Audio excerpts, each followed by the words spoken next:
Hi, hello, namaskar दोस्तों, welcome to this lesson 1 that is the biological classification.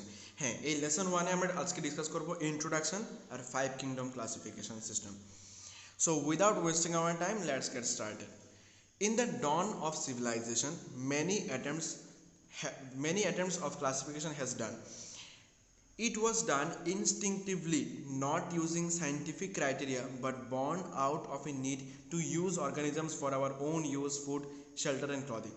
এখানের মধ্যে প্রথমেই পাচ্ছি আমরা একটা এনসিইআরটি লাইন, যেটা বলছে যে প্রথম যখন সিভিলাইজেশন শুরু, অর্থাৎ প্রথম যুগের সৃষ্টির সময়, তখন থেকে আমরা দেখছি যে ক্লাসিফিকেশন যেটা হচ্ছে, অর্থাৎ প্রথম যুগের classification that was completely unscientific, non scientific, that was not scientific.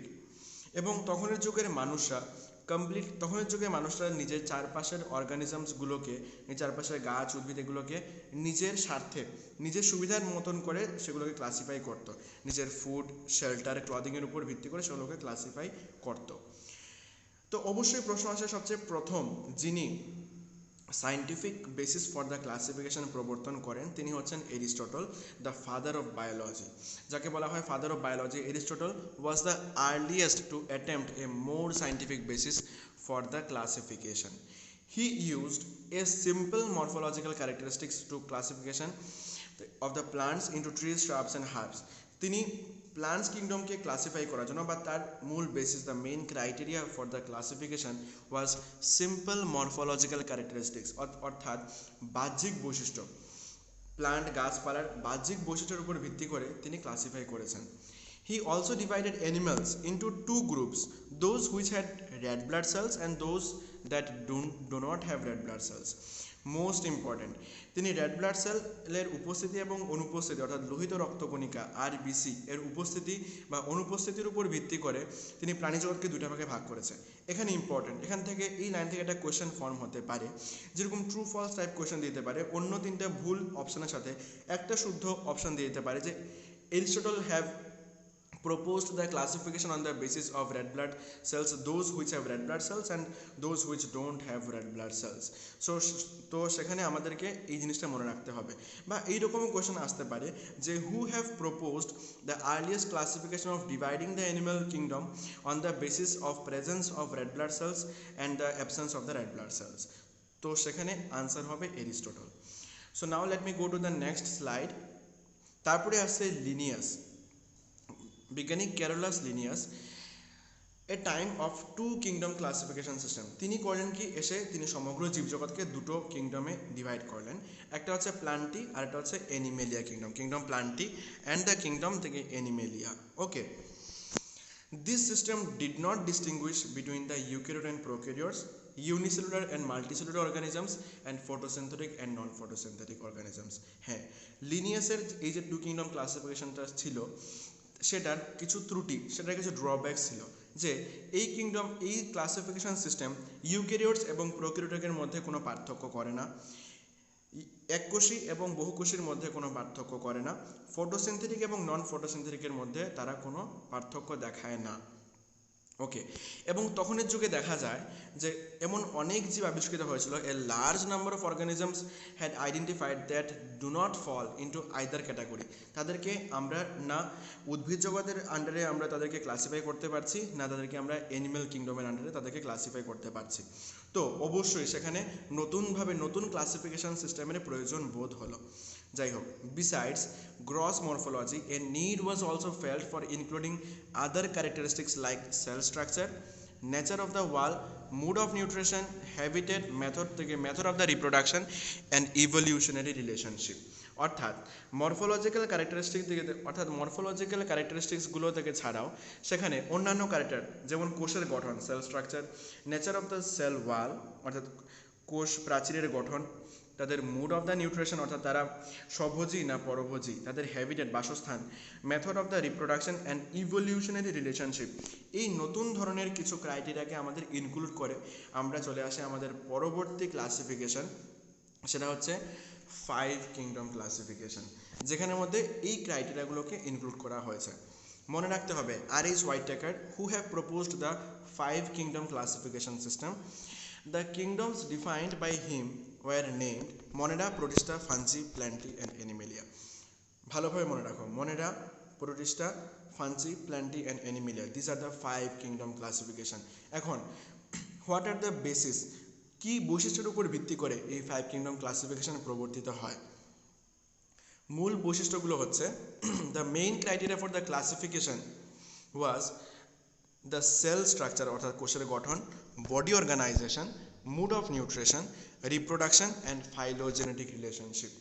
তো আমাদের এই পয়েন্টগুলো মনে রাখতে হবে, কারণ এই কোয়েশ্চেন ক্যান বি আস্কড, একটা প্রশ্ন এভাবে তৈরি হতে পারে যে হুইচ অফ দ্য ফলোয়িং থেকে the main criteria for the 5 kingdom classification. এই অপশানগুলো দিয়ে দেবে, কয়েকটা ভুল অপশান দিয়ে দিতে পারে, যাই হোক। বা কোয়েশ্চেনটা এরকম হতে পারে যে which of the following is not a criteria for the 5 kingdom classification proposed by the R.H. Whittaker। তো সেক্ষেত্রে আমাদেরকে এই পয়েন্টগুলো মনে রাখা অবশ্যম্ভাবী, আমাদেরকে মনে রাখতেই হবে, না হলে আমরা আনসার করতে পারবো না। যাই হোক, now let me go to a chart. এটা একটা এনসিইআরটি চার্ট, তোমরা সবাই এনসিইআরটি পড়লে দেখতে পাবে। এখান থেকে কিছু ইম্পর্টেন্ট জিনিস যেটা আমি বলছি সেটা হচ্ছে এরকম যে সেল টাইপ যদি আমরা দেখি, একমাত্র মনেরা সে হচ্ছে প্রোক্যারিওটিক, বাকি সবাই ইউক্যারিওটিক। এটা ইজিভাবে মনে রাখা যায়। দেখো, প্রোটিস্টা, ফাঞ্জি, প্ল্যান্টি, অ্যানিমিলিয়া সবাই ইউক্যারিওটিক, একমাত্র মনেরা অর্থাৎ যারা ব্যাকটেরিয়া গোষ্ঠীর তারা প্রোক্যারিওটিক। এখন চলে আসে সেল ওয়াল কনফরমেশন যদি দেখি, একদম ইজিলি মনে রাখার চেষ্টা করো। মনেরার cell wall non cellulosic polysaccharide plus amino acid দিয়ে তৈরি হবে। আমি আরও ডিটেইলভাবে ডিসকাস করবো সেল ওয়াল কম্পোজিশন যখন আমি আলাদাভাবে মানে এক একটা যখন কিংডম আমি ডিসকাস করব। ওকে, শুধুমাত্র এখন দেখে যাও এই জিনিসগুলো, খালি পয়েন্টগুলো একটু মনে রেখে যাও। প্রোটিস্টা কিছু কিছু ক্ষেত্রে তাদের সেল ওয়াল থাকবে, কিছু কিছু ক্ষেত্রে তাদের সেল ওয়াল থাকবে না। ফাঞ্জি খুব ইম্পর্টেন্ট, ফাঞ্জির সেল ওয়ালের একটা মূল বৈশিষ্ট্য তাদের সেল ওয়ালের কাইটিন থাকবে। আর প্ল্যান্টির সেল ওয়ালের মধ্যে, প্ল্যান্টি অর্থাৎ উদ্ভিদ জগতের সেল ওয়ালের মধ্যে সেলুলোজ থাকবে, এবং অ্যানিমেলসের মধ্যে সেল ওয়াল কমপ্লিটলি অ্যাবসেন্ট থাকবে। নিউক্লিয়ার মেমব্রেন আমরা জানি যে প্রোক্যারিওটিকের মধ্যে নিউক্লিয়ার মেমব্রেন অ্যাবসেন্ট থাকে এবং ইউক্যারিওটসের মধ্যে নিউক্লিয়ার মেমব্রেন সবসময় প্রেজেন্ট থাকে। তাই আমরা বলতে পারছি মনেরাদের মধ্যে থেকে নিউক্লিয়ার মেমব্রেন অ্যাবসেন্ট, বাকি সবার মধ্যে প্রেজেন্ট। তারপরে আসি বডি অর্গানাইজেশন যদি দেখি যে মনেরার বডি অর্গানাইজেশন সেলুলার, কারণ মনেরা প্রোটিস্টা তারা আমরা দেখবো যে ইউনিসেলুলার বা মাল্টিসেলুলার ছোটোখাটো হতে পারে, এবং তাদের মধ্যে কোনো ধরনের অঙ্গ বা অঙ্গতন্ত্র এখনও পর্যন্ত গঠিত হয়নি মনেরা এবং প্রোটিস্টার মধ্যে, এই যে সেলুলার। ফাঞ্জির মধ্যে মাল্টিসেলুলার, কিছুটা তারা দেখা যায় বহুকোষী, এবং কিছু কিছু ক্ষেত্রে তাদের মধ্যে লুজ টিস্যু ফরমেশন হয়েছে, কিন্তু তখনও তাদের মধ্যে কমপ্লিট অর্গান ডেভেলপড হয়নি, তাদের মধ্যে কমপ্লিট অর্গান সিস্টেম অর্থাৎ অঙ্গতন্ত্র গঠিত হয়নি। অঙ্গতন্ত্র গঠন দেখা যায় প্ল্যান্টি আর অ্যানিমিলিয়ার মধ্যে। প্ল্যান্টি এবং অ্যানিমিলিয়ার মধ্যে কমপ্লিট টিস্যু অ্যান্ড অর্গান সেখানে তৈরি হবে, কলা এবং কলাতন্ত্র অঙ্গ সব কিছু তাদের মধ্যে গঠিত হবে। অ্যানিমিলিয়ার মধ্যেও টিস্যু, অর্গান এবং organ system type of classification সেখানে আমরা দেখতে পাচ্ছি। তারপরে চলে আসি আমরা mode of nutrition, most important thing যেটা হচ্ছে মুড অফ নিউট্রিশন। দেখো, আমরা জানি অটোট্রোফিক অর্থাৎ স্বভোজী, যারা নিজের খাদ্য নিজেরা তৈরি করতে পারে। আরটা হচ্ছে পরভোজী অর্থাৎ হেটেরোট্রফিক, পরভোজী। তো মনেরা অর্থাৎ ব্যাকটেরিয়া গোষ্ঠী এমন একটা ক্লাসিফাইড গ্রুপ যার মধ্যে diverse type of mood of nutrition দেখা যায়। দে ক্যান বি অটোট্রফিক, এই যে আমরা দেখো, they can be autotrophic, chemosynthetic or photosynthetic. Chemosynthetic অর্থাৎ তারা পরিবেশের অজৈব বস্তুর থেকে সেগুলোকে কনভার্ট করে তারা জৈব বস্তু আহরণ করতে পারে। বা ফটোসিনথেটিক অর্থাৎ তাদের শরীরের মধ্যে ক্লোরোফিল আছে এবং সূর্যালোকের উপস্থিতিতে তারা নিজের খাদ্য নিজেরা তৈরি করতে পারে। কিন্তু তারা আবার হেটেরোট্রপস হতে পারে, কিছু কিছু ব্যাকটেরিয়া তারা হেটেরোট্রপস হয়। হেটেরোট্রপসের মধ্যে স্যাপ্রোফাইটিক, যারা অজৈব বস্তু, মৃত পচা গলা জৈব বস্তু থেকে খাদ্য সংগ্রহ করে। বা প্যারাসাইটিক অর্থাৎ যারা জীবিত বস্তু থেকে খাদ্য সংগ্রহ করে, পরভোজী। ঠিক আছে, সেরকম আমরা দেখতে পাচ্ছি মনেরার মধ্যে এই ধরনের ডাইভার্স টাইপ অফ অনেক ধরনের মুড অফ নিউট্রিশন দেখা যায়। প্রোটিস্টার মধ্যে কি হয়, তারা অটোট্রফিক হতে পারে এবং তারা হেটেরোট্রফিকও হতে পারে, অর্থাৎ same types of mood of nutrition can be seen. ফাঞ্জির মধ্যে কি হয়, তারা কমপ্লিটলি হেটেরোট্রফিস হবে, তাদের মধ্যে কোনোদিনই ফটোসিনথেসিস দেখা যায় না ফাঞ্জি। তারপরে আসে plenty will be completely autotrophic অর্থাৎ ফটোসিনথেটিক। তারপর আসে অ্যানিমিলিয়া, অবশ্যই অ্যানিমিলিয়া আমরা জানি অ্যানিমেলসরা খাদ্যের জন্য গাছের উপর বা অন্যান্য অ্যানিমেলসের উপর নির্ভরশীল, অর্থাৎ তারা হেটেরোট্রফিক। ওকে, যাই হোক, So now let me discuss about the issues and consideration that influence the classification system. কিছু বৈশিষ্ট্য এবং কিছু সিস্টেম বা কিছু কনসিডারেশন আমরা ধরতে পারি যার উপর ভিত্তি করে এই ফাইভ কিংডম ক্লাসিফিকেশন প্রবর্তন করার প্রয়োজন অনুভব হয়েছিল। ওকে,